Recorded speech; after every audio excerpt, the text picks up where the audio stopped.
हरे कृष्णा दोस्तों आज है फाल्गुन मास के शुक्ल पक्ष की पवित्र एकादशी तिथि, जिसका नाम है आमलकी एकादशी। शास्त्रों के अनुसार इस दिन से होली के पर्व की भी शुरुआत हो जाती है, इसीलिए इस एकादशी को रंग भरी एकादशी भी कहते हैं। तो दोस्तों आप सभी को आमलकी एकादशी की हार्दिक शुभकामनाएं। इस वीडियो में हम बात करेंगे हमें एकादशी का व्रत क्यों रखना चाहिए, हमें एकादशी के दिन क्या करना चाहिए, व्रत पारण की सही विधि क्या है, और अंत में हम जानेंगे इस एकादशी का नाम आमलकी कैसे पड़ा। तो चलिए दोस्तों अब बात करते हैं हमें एकादशी का व्रत क्यों रखना चाहिए। श्रीमद् भागवतम में वर्णन आता है कि भगवान कपिल मुनि अपनी माता देवहूति को बताते हैं, जब एक बालक मां के गर्भ में होता है तब वो बहुत पीड़ा में होता है। वो भगवान से प्रार्थना करता है, हे प्रभु मुझे यहां से बाहर निकालिए, मैं इस जन्म में केवल आपकी भक्ति करूंगा। लेकिन जन्म लेते ही वो बालक भगवान की तिरगुनी माया में फंस जाता है और अपना वादा भूल जाता है। भगवान श्री कृष्ण गीता के 7.14 श्लोक में कहते हैं, देवी हेशी गुरमयी मम माया दुरत्यया, अर्थात मेरी इस माया को पार करना कठिन है। तो दोस्तों अब सवाल आता है, अगर हमें इस माया को पार करना है तो रास्ता क्या है।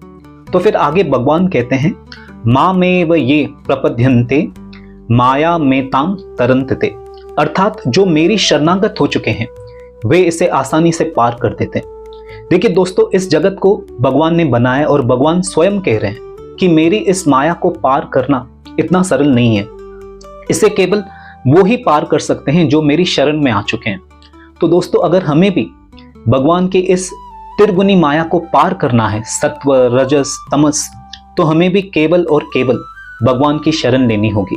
भगवान की शरण में जाने का पहला कदम है भक्ति, और अपनी भक्ति को बढ़ाने का सशक्त माध्यम है एकादशी व्रत। श्री भक्ति विनोद ठाकुर जी ने एकादशी तिथि के लिए कहा है, माधव तिथि भक्ति जननी जतने पालन करी, अर्थात एकादशी तिथि माधव तिथि है क्योंकि ये भगवान माधव को यानी भगवान श्री कृष्ण को अति प्रिय है। माधव तिथि भक्ति जननी, अर्थात ये भक्ति की माता है। जतने पालन करी, जो भी व्यक्ति एकादशी व्रत को नियम से पालन करता है उसके हृदय में कृष्ण भक्ति स्वतः प्रकट होने लगती है। इसलिए दोस्तों हम सभी को एकादशी का व्रत जरूर रखना चाहिए। शास्त्रों के अनुसार कोई स्त्री हो या पुरुष 8 वर्ष की अवस्था से लेकर 80 वर्ष तक हर व्यक्ति को एकादशी का व्रत रखना चाहिए, क्योंकि ये व्रत हमारी भक्ति को जागृत करके पुनः हमें भगवान से जोड़ता है। अब सवाल आता है दोस्तों हमें एकादशी के दिन क्या करना चाहिए। एकादशी के दिन सबसे पहले हमें अन्न का त्याग करना चाहिए। शास्त्रों के अनुसार एकादशी के दिन पाप पुरुष अन्न में निवास करते हैं, इसीलिए हम एकादशी के दिन अन्न त्याग करके अपने शरीर और मन को शुद्ध करते हैं ताकि हमारी चेतना भगवान में लग सके। अन्न छोड़ने का मकसद है समय बचाना, और उस बचे हुए समय में हमें अधिक से अधिक भगवान का नाम जप करना चाहिए, वही नाम जो हमने मां के गर्भ में लेने का वादा किया था। इस कली काल में भगवान तक पहुंचने का सबसे सरल और सीधा रास्ता नाम जप ही है। इसीलिए एकादशी के दिन हमें अधिक से अधिक हरे कृष्ण महामंत्र का नाम जप करना चाहिए। हरे कृष्णा कृष्ण कृष्ण हरे हरे, हरे राम राम राम हरे हरे। एकादशी की पवित्र तिथि पर आप कोशिश करें थोड़ा समय निकालकर भगवत गीता या फिर श्रीमद् भागवतम का पठन करें या फिर श्रवण करें। इससे आपका मन सांसारिक बातों से हटकर भगवान श्री कृष्ण की चरणों में लगेगा। एकादशी के दिन हमें केवल पेट से व्रत नहीं करना है, बल्कि हमें अपने आंख कान और वाणी पर भी संयम करना है। इस दिन ना बुरा देखें, ना बुरा सुने, और ना ही किसी की निंदा करें। जितना हो सके आप भगवान श्री कृष्ण का सिमरन करें। दोस्तों व्रत रखना जितना जरूरी है उतना ही जरूरी है व्रत को सही समय पे पारण करना। पारण का अर्थ है एकादशी व्रत को विधि विधान से संपन्न करना या फिर खोलना।